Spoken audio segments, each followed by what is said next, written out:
அவர் சொன்ன கருத்துக்களை நாம் மனதில் கொள்ள வேண்டும்.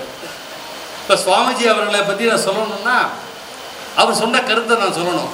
அதுக்கு முன்னாடி திருக்குறளில் ஒரு குறள் இருக்குங்க. தம்மிற் பெரியார் தமிழா ஒழுகுதல் வன்மையுள் எல்லாம் தலை. தம்மை விட சார்ந்தோர்கள், மடாதிபதிகள், முனிவர்கள் அவர்கள் சொன்ன வழியில் நாம் நடக்க ஆரம்பிச்சுட்டாக்கா நம்மக்கிட்ட எவ்வளோ வலிமை இருக்கலாம், அந்த வலிமையை விட சிறந்த வலிமை அதுதானா. தம்மிற் பெரியார் தமிழா ஒழுகல் வன்மையுள் எல்லாம் தலை. தம்மிற் பெரியார் தம்மை விட பெரியோர்கள், சார்ந்தோர்கள், மகாமுனிகள், மடாதிபதிகள் அவர்கள் சொல்வழி நடந்தால் நம்மிடம் இருக்கும் வலிமைகளிலெல்லாம் சிறந்த வலிமை அதுதான் என்று குறளாசான் குந்தகுந்தர் அவர்கள் நமக்கு சொல்லியிருக்கிறார். சுவாமிஜி அவர்களை வாழ்த்தாமல் அவர் சொன்ன கருத்தை ஒன்று சொல்கிறேன். அடிக்கடி சுவாமிஜி அவர்கள் பேசக்கூடிய ஒரு கருத்து என்னவென்றால், மனத்துக்கண் மாசிலனாதல் அனைத்தரன் ஆகுல நீர பெற. அடிக்கடி சுவாமிஜி பயன்படுத்தக்கூடிய குறள் அதுதான். ஒரு அருகத் திருமேனி சிறப்பு பூஜையில் அதுக்கு விளக்கமே நான் கொடுத்தேன். ஒரு அரை மணி நேரத்துக்கு விளக்கம் கொடுத்தேன். மனத்துக்கண் மாசிலனாதல் அனைத்தரன், மனதில் குற்றமில்லாமல் இருக்கிறது அவ்வளவே அறம். ஆகுல நீர பிற, பிற அப்படின்னு முதல்ல எடுத்து பிற எடுத்துங்க. பிற ஆகுல நீர, அந்த திருக்குறளை பார்த்து படிக்கிறீங்கன்னா குழம்பிடும். ஆகுல நீர பிற அப்படின்னா எப்படி படிக்கணும்னா, பிற ஆகுல நீர, நீரன்னா தன்மையுடையவை, ஆகுலன்னா ஆறாவாரம் என்ற தன்மையுடையவை, பிற மற்றவையெல்லாம். மனத்துக்கண் மாசிலனாதல் அனைத்தரன் ஆகுல நீர பெற என்றால் மனதில் குற்றமில்லாமல் இருப்பதே அறம், பிற எல்லாம் ஆறாவாரம் மிக்கது. அதுதான் அந்த குறளுடைய தன்மை. அந்த குறளை அடிக்கடி சுவாமிஜி அவர்கள் சொல்வார்கள். சரி சார், மனத்துக்கண் மாசிலனாதல், மனசில் குற்றம் இல்லாமல் இருக்கணும்னா எப்படி இருக்கணும்? அது சந்தேகம் வந்துருச்சு இல்லை அவங்களுக்கு? குற்றம் இல்லாமல் இருக்குன்னா எப்படி குற்றம் இல்லாமல் இருக்குன்னு அப்படி சொல்லக்கூடாது. எப்படி வாழ்ந்தால் அது குற்றம் இல்லாமல் இருக்கும். ஏன்னா சுவாமிஜி அடிக்கடி சொல்லியிருக்காரு, மனத்துக்கண் மாசிலனாதல் அனைத்தரன்னு சொல்லியிருக்காரு. மனதில் குற்றம் இல்லாமல் இருக்கிறதுக்கு எப்படி இருக்கணும் அப்படின்னா, நாலடியாரில் அருமையான பாட்டு இருக்குங்க. அறிவது அறிந்து அடங்கி, அஞ்சுவது அஞ்சி, உருவது உலகோப்ப செய்து, பெறுவதினால் இன்புற்று வாழ மேல்படியார் எஞ்ஞாண்டும் துன்புற்று வாழ்தல் அரிது. அறிவது அறிந்து, அறிய வேண்டிய நல்ல விஷயங்களை அறிந்து கொள்ள வேண்டும். அறிவது அறிந்து அடங்கி, கற்றவருக்கே இருக்கக்கூடிய அடக்கம் இருக்கணுமா. அறிவது அறிந்து அடங்கி, அஞ்சுவது அஞ்சி, படிபாவங்களுக்கு அஞ்ச வேண்டியவருக்கு அஞ்ச வேண்டுமாம். அறிவது அறிந்து அடங்கி, அஞ்சுவது அஞ்சி, உருவது உலகோப்ப செய்து, செய்யக்கூடிய காரியங்கள் எல்லாம் உலகம் மகிழும்படி, உலகம் போக்கும்படி செய்து, பெறுவதினால் இன்புற்று வாழ மேல்வடையார், நியாயமான முறையில் கிடைக்கக்கூடிய செல்வத்தை கொண்டு வாழக்கூடிய இயல்புடையவார் எங்காண்டும் மனதில் குற்றமில்லாமல் மகிழ்ச்சியோடு வாழ்வார்கள். அறிவது அறிந்து அடங்கி, அஞ்சுவது அஞ்சி, உருவது உலகோப்ப செய்து, பெறுவதினால் இன்புற்று வாழும் மேல்படியார் எஞ்ஞாண்டும் துன்புற்று வாழ்தல் அரிது. நம்ம எந்த காலத்திலையும் துன்பம் இல்லாமல் இன்பமாக வாழணுன்றதாக தான் அடிக்கடி சுவாமிஜி அவர்கள் மனத்துக்கண் மாசிலனாதல் அனைத்தரன். கேட்டிருக்கீங்களா? சுவாமிஜி பேசும்போது எப்பயுமே இந்த குறளை சொல்லி தான் அவர் பேச்ச ஆரம்பிப்பார். அந்த வகையில் சுவாமிஜி அவருடைய ஜென்ம ஜெயந்தி பிறந்தநாள் வந்து நமக்கு அனைவருக்குமே வயதில்லை என்று சொல்லக்கூடாது. வயதுன்னு பார்த்தா சுவாமிஜியோட நான் 12 வருஷம் வயசில் மூத்தவன். சுவாமிஜிக்கு 68னா எனக்கு 70 71 ஆயிடுச்சு வயசு. அது அல்ல, நாம் மடாதிபதிகளோ முனிவர்களோ வாழ்த்தக்கூடாது. அவர் பிறந்த நாளில் அவருடைய ஆசீர்வாதத்தை பெற வேண்டும். அவரை நாம் வணங்கி மகிழ வேண்டும். வணங்கி மகிழ்லாம் சும்மா கும்பிடுறது மட்டும் இல்லை, அவர் சொன்ன கருத்துக்களை மனதிலே நிலைநிறுத்திக் கொள்ள வேண்டும். அந்த வகையில் மடாதிபதி அவர்கள் மனதிலே குற்றமில்லாமல் மகிழ்ச்சியோடு வாழ வேண்டும் என்று ஒவ்வொரு முறையும் சொல்கிறார். அந்த வகையில் இந்த வஸ்தாபிஷேகத்திலிருந்து மனசில் குற்றமில்லாத பாருங்க, குற்றம் வர பார்க்குங்க, எப்படியாவது அந்த குற்றமில்லாத வாழுங்க. அறிய வேண்டியதெல்லாம் அறிஞ்சிக்குங்க, தெரிந்து கொள்ளுங்கள். படிபாவங்களுக்கு அஞ்சுங்கள். செய்யக்கூடிய காரியங்கள் உலகம் போக்கும்படி செய்யுங்க. நியாயமான முறையில் பொருளை ஈட்டுங்க. மனம் வந்து மாசு இல்லாமல் குற்றம் இல்லாமல் இருக்கும். எஞ்ஞான்றும் துன்பம் கிடையாது, இன்பமே என்று கூறி சுவாமிஜி அவர்கள் இந்த ஜென்ம ஜெயந்தியை அன்று அவரை வணங்கி மகிழ்கிறேன். அவரை வணங்கி மகிழ்வதற்கு வாய்ப்பை நல்கிய இந்த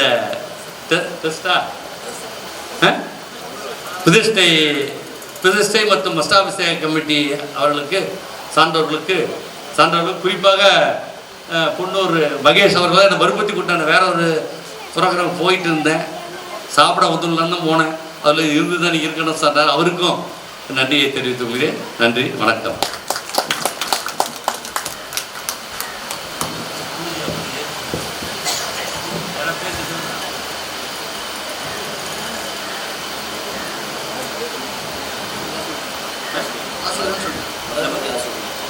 அதுதான் இப்பொழுது மடாதி அவர்களுடைய ஜென்ம ஜெயந்தி அன்று நாம் அவரை வணங்கி மகிழ்ந்தோம்.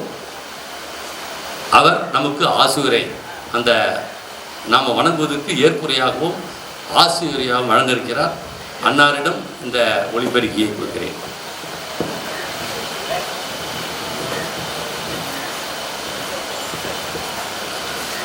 ஜெய் போலோ ஆதிநாத பகவானுக்கு, ஜெய் போலோ பாசநாத பகவானுக்கு. மனதுகன் மாசிலநாதல் அனைத்தரன் ஆகல நேரங்கள் ஸ்ரீ 1008 ஆதிஜனநாதரை மனைவி மொழிகளால் வணங்கி மகிழ்கிறேன். ஸ்ரீ ஜனாலயத்தினுடைய அரங்காவலர்கள், சமசராசர்கள், மகளிர் மன்றத்தார், இளைஞர் மன்றத்தார் அனைவருக்கும் வாழ்த்துக்கள். ஸ்ரீ 1008 ஆதீஸ்வர சுவாமி ஜனாலயத்தினுடைய பஞ்ச கல்யாண மகோத்சவத்துடைய கமிட்டியாளர்களுக்கும், பாகுபலி பகவான் அவருடைய மகா மத்ஸ்யாபிஷேக கமிட்டி கோவிலருக்கும், மலை கமிட்டி கோவிலருக்கும் எமது வாழ்த்துக்கள், ஆசீர்வாதங்கள். இன்று மிக அற்புதமாக ஜனகுண சம்பத்தி விதானம் நடைபெற்று கொண்டிருக்கின்றன. 63 அர்க்கங்களை உடையது. இயற்கையிலே நம்ம பகவான் ஆக வேண்டும் என்று சொன்னால் நமக்கு என்ன வரணும்? தீர்த்தங்கரர் பிரகிருதி அடைய வேணும். தீர்த்தங்கரர் பிரகிருதி அந்த பந்தம் வரணும்னா இந்த சோழச பாவனைகள் வரணும், 16 பாவனைகள் வரணும். அப்படிப்பட்ட அற்புதமான விதானம் இங்கே நடைபெற்று கொண்டிருக்கிறது. இந்த நன்னாளிலே உங்களிடத்தில் நான் சொல்லி வேண்டிக் கொள்வது என்னவென்றால், நான் இந்த பாராட்டு உரை இந்த இதுவெல்லாம் வேணான்னு சொன்னேன், கேட்கல. இல்லை இருந்து போனோம் எல்லாம் அப்படி இல்லைப்பா தேவையில்லை அப்படின்னா, இல்லை பண்ணணும் அப்படின்னு சொல்லியிருந்தாங்க. சரின்ட்டு இதாச்சு. ரொம்ப மகிழ்ச்சி. இந்த ஏற்பாடு செய்த உங்கள் கமிட்டியாளர்களுக்கு என்னுடைய ஆழ்ந்த ஆசிகளை நம்ம அளித்தரோம், வாழ்த்துக்கின்றோம்.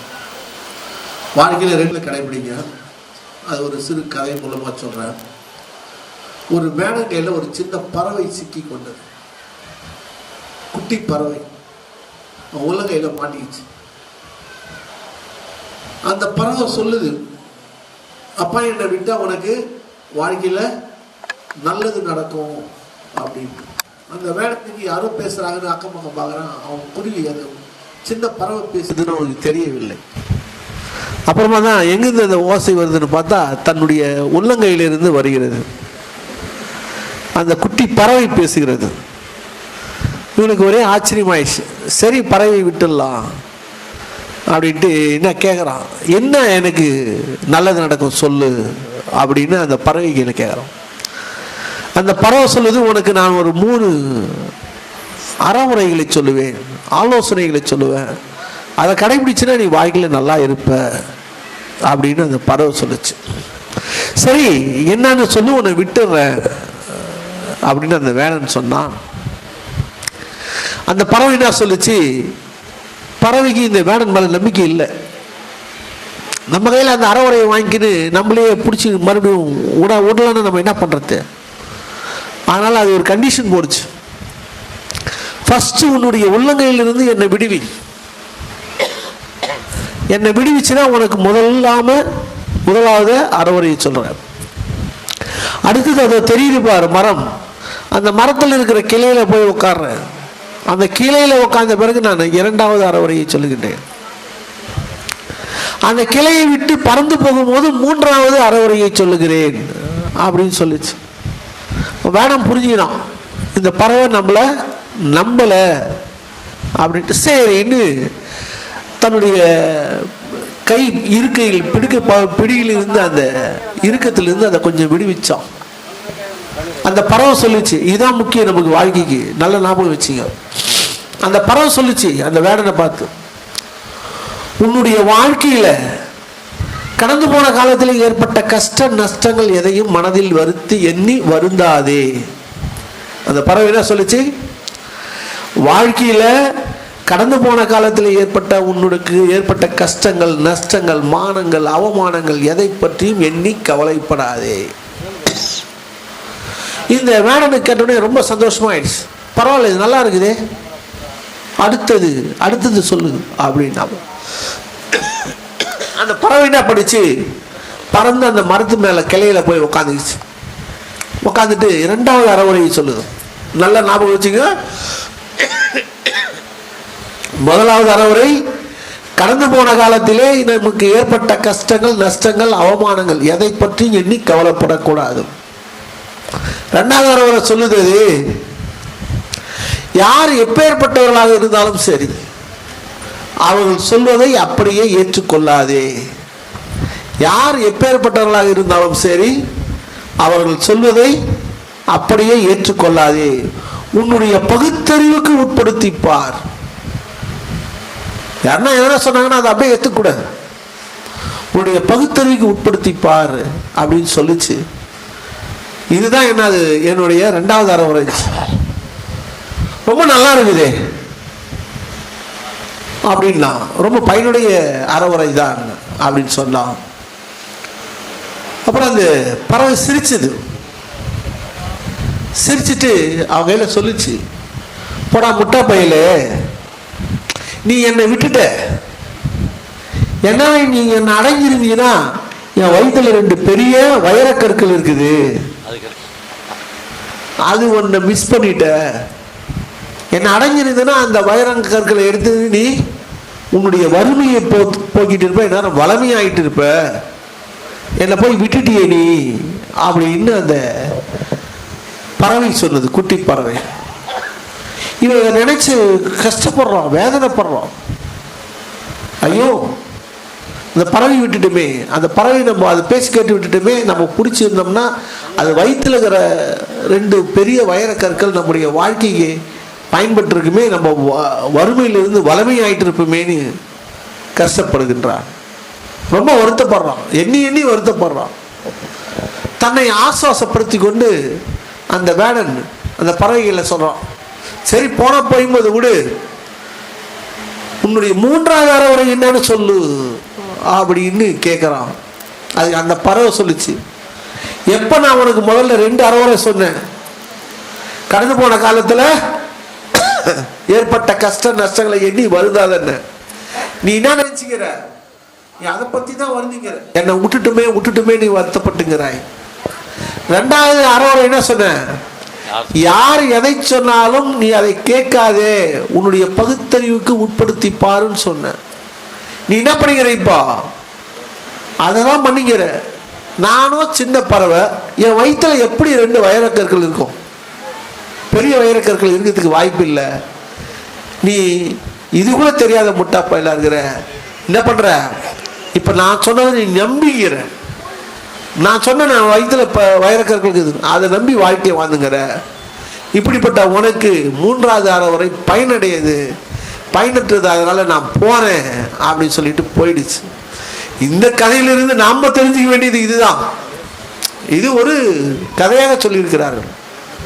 நமக்கு வாழ்க்கையில் ஏற்படுகின்ற கஷ்ட நஷ்டங்களை என்ன பண்ணிடணும், எண்ணி வருந்தக்கூடாது. வருந்தீங்கன்னா நிகழ்காலம் போயிடும், நிகழ்காலம் வீணாகிவிடும், எதிர்காலம் கேள்விக்குறியாயிடும், இறந்த காலம் ஏற்கனவே இறந்து போன காலம் பயனற்ற காலமாகி போயிடும். ஆகவே வாழ்க்கையில் ஏற்பட்ட கஷ்ட நஷ்டங்களை எண்ணி வருந்தாதீர்கள். அடுத்தது, யார் எதை சொன்னாலும் அதை அப்படியே ஏற்றுக்கொள்ளாதீர்கள், உங்களுடைய பகுத்தறிவுக்கு உட்படுத்தி பாருங்கள் என்று சொல்லி உங்களை அனைவரையும் வாழ்த்தி மகிழ்கிறேன். இந்த நன்னாளிலே ஜெய் போலோ பார்சநாத பகவானுக்கு, ஜெய் போலோ ஆதிநாத பகவானுக்கு, ஜெய் போலோ பாகுபலி பகவானுக்கு ஜெய். வாழ்த்துக்கள், ஆசீர்வாதங்கள்.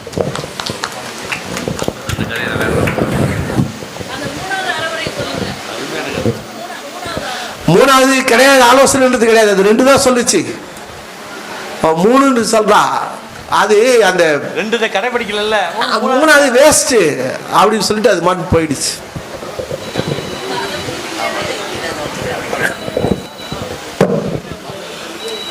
பொன்னூர் பிரதேச கமிட்டி, ஜோனல் கமிட்டி நிர்வாக பெருமக்களுடைய அழைப்பை ஏற்று இந்த மேடைக்கு வந்து எங்கள் எல்லாரையும் சமஸ்த சுவாகிகள் அனைவரையும் வாழ்த்தி அவர்கள் வழங்கிய மதிப்புக்கு மரியாதைக்கும் உரிய மேல்சித்தாமூர் லட்சுமி சேன இளைய மடாதிபதிக்கு அனைவரும் சார்பாக நன்றியை தெரிவித்துக் கொள்கிறோம். நன்றி, வணக்கம்.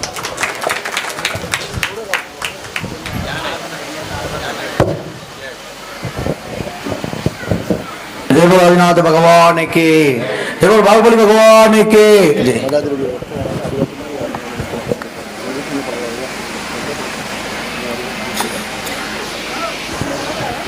இப்போது யானை மீது பகவான் பாகுபலி பகவானுக்கு ஜலாபிஷேகம் செய்வதற்காக யானை மீது ஊர்வலம் வரப்படும்.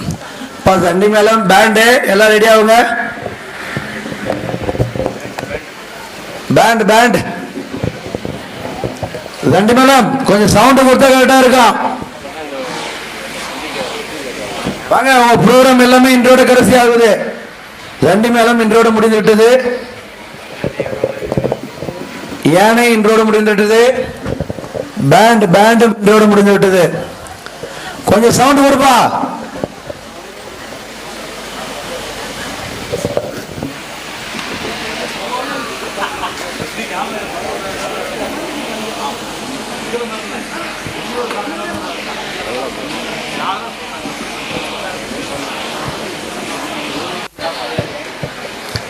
யானை மீது ஏலம் எடுத்தவர்கள் யானை அருகில் வருமாறு கேட்டுக்கொள்கிறோம்.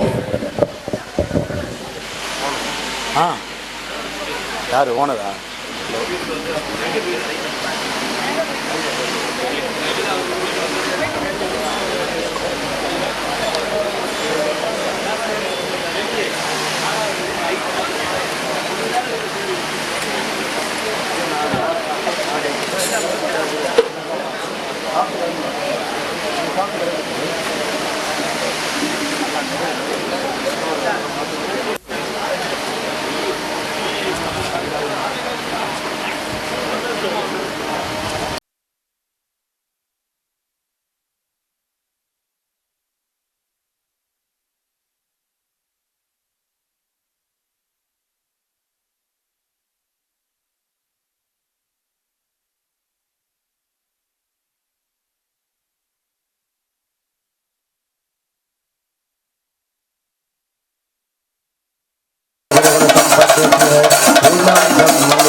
இப்பொழுது கவனிங்க, உங்க பூஜைலாம் அப்புறம் இப்போ எங்க பூஜை.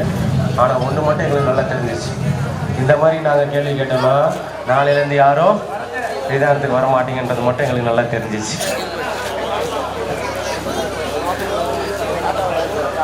நாம எங்க பெரிய மடாதிபதி அவர்கள் லட்சுமி சேன பட்டாச்சார அவருடைய வாகனம் கேட்டுக்கொள்கிறோம். சாமிஜி வெயிட் பண்ணிட்டு இருக்காரு வாகனத்துக்காக, கொஞ்சம் விரைந்து வருமாறு கேட்டுக்கொள்கிறோம். ஒருத்தர் நிறைய சொத்து சேர்த்து வச்சிருந்தாங்க, நிறைய சொத்து காசு பணம் எல்லாம் சேர்த்து வீடு பங்களா எல்லாம் கட்டி ரொம்ப பெரிய ஆளாக இருந்தான். ஒருத்தர் ரொம்ப ஏழை, அவங்ககிட்ட ஒன்றும் கிடையாது, சொத்துக்கு வந்து காசுலாம் எதுவும் கிடையாது. அவனுக்கு தெரிஞ்சதெல்லாம் படிப்பு, அறிவு, ஞானம், இது மட்டும்தான் அவனுக்கு தெரியும். அவன் இந்த பக்கம் அறிவு, ஆன்மா, ஞானம்னு இப்படி போயிட்டாங்க.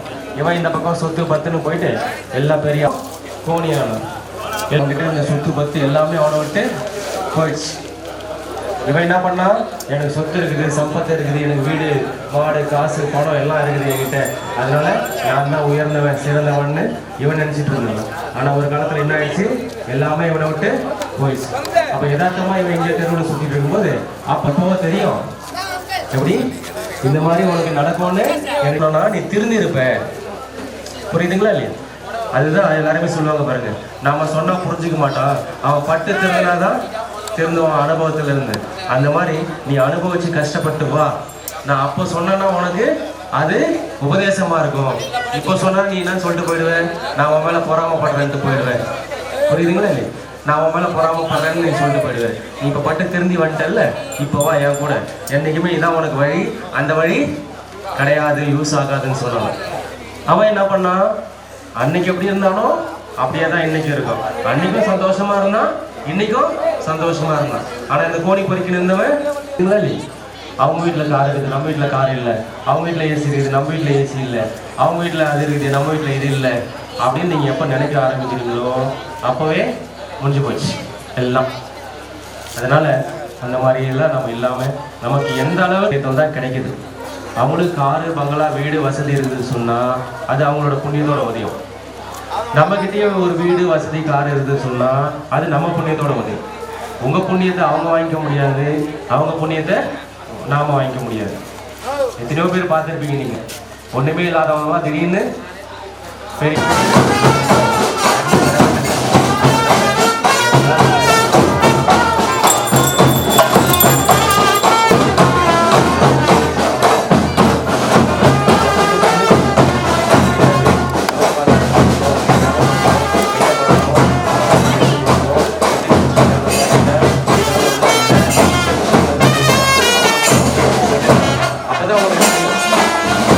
தெரியாதோ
தொகை 25,000 ரூபாயாக முடிவு செய்யப்பட்டுள்ளது.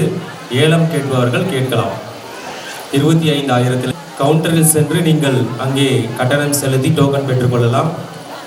ஜலாபிஷேகம் செய்ய வேண்டும் என்று நினைப்பவர்கள் ரூபாய்க்கு அங்கே விற்பனையாகின்றது.